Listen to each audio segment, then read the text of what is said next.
ദുബൈയിൽ ഇനി മുതൽ ഏകീകൃത ആരോഗ്യ സ്ക്രീനിംഗ്. എല്ലാ റെസിഡൻസിക്കും ഒക്യുപേഷണൽ ഹെൽത്തിനും വേണ്ടിയുള്ള മെഡിക്കൽ ഫിറ്റ്നസ് പരിശോധനകൾ ഒരൊറ്റ ആപ്ലിക്കേഷനിൽ സംയോജിപ്പിക്കുന്ന സംവിധാനമാണ് നടപ്പിലാകുന്നത്.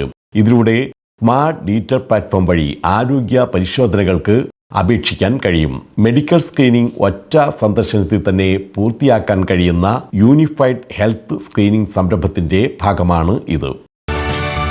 UAE താമസക്കാർക്ക് സന്തോഷ വാർത്ത. 2030 ആവുമ്പോഴേക്കും രാജ്യത്ത് ഏകദേശം 3,90,000 പുതിയ വീടുകൾ കൂടി നിർമ്മിക്കും. സമീപകാലത്തെ ഏറ്റവും വലിയ റെസിഡൻഷ്യൽ വിപുലീകരണ പദ്ധതിയാണിത്.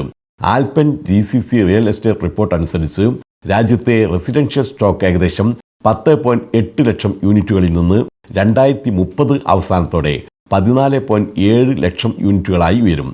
ഇത് കണക്കിലെടുത്താണ് പുതിയ താമസയിടങ്ങൾ ഒരുക്കുന്നത്. ആവശ്യാനുസരണം താമസ ഇടങ്ങൾ ഒരുങ്ങുന്നതോടെ വാടകയിലും ഗണ്യമായ മാറ്റം ഉണ്ടാവില്ലെന്നാണ് പ്രതീക്ഷ.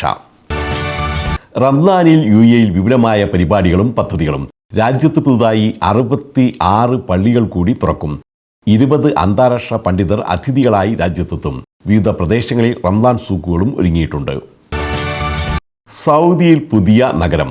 തലസ്ഥാനമായ റിയാദിന് 40 കിലോമീറ്റർ അകലെയാണ് പാരീസിന്റെ 3 ഇരട്ടി വലിപ്പത്തിൽ ഖിദിയ എന്ന പേരിൽ നഗരം ഒരുങ്ങുന്നത്. 360 ചതുരശ്ര കിലോമീറ്ററിലധികം വ്യാപിച്ചു കിടക്കുന്ന നഗരത്തിൽ കായികം, വിനോദം, സംസ്കാരം എന്നിവയ്ക്കുള്ള വിപുലമായ സംവിധാനമാണ് ഒരുങ്ങുന്നത്. 5 ലക്ഷത്തിലധികം പേർക്ക് നഗരത്തിൽ താമസ സൗകര്യം ഒരുക്കും. വിനോദം, ടൂറിസം, വ്യവസായം എന്നിവയിൽ 2 ലക്ഷത്തിലധികം തൊഴിലവസരങ്ങൾ സൃഷ്ടിക്കുന്ന നഗരം രാജ്യത്തിന്റെ ടൂറിസം മേഖലയ്ക്ക് പുതിയ മാനം നൽകുമെന്നാണ് പ്രതീക്ഷ.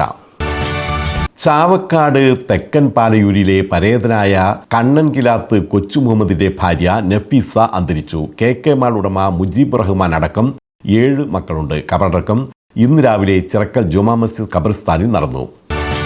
തിരുവനന്തപുരം ജില്ല ദുബൈ KMCC ലേഡീസ് വിംഗ് ഒരുക്കുന്ന ഇഫ്താർ സംഗമവും വാർഷികാഘോഷവും വരുന്ന ശനിയാഴ്ച ബർദുബൈയിലെ ജേക്കബ്സ് ഗാർഡൻ ഹോട്ടലിൽ നടക്കും.